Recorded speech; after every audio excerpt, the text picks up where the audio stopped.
I've redesigned this classic Men at Work roadside sign as a support-free 3D print.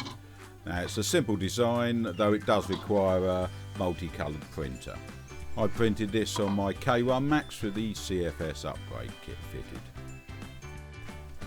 I sliced this using Creality Print 7. It takes around 2 hours to do 4 or 1 large scale one.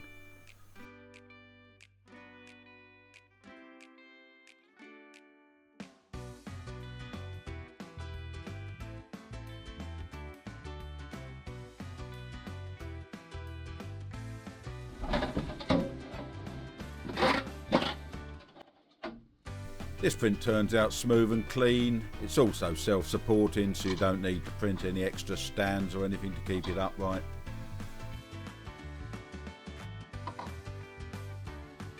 Here I'm just printing the larger sign, which I've included in the pack.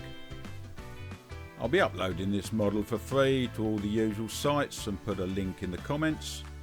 If you enjoyed this video, a like and subscribe is always most appreciated. It really helps me keep releasing free models, and thank you for watching.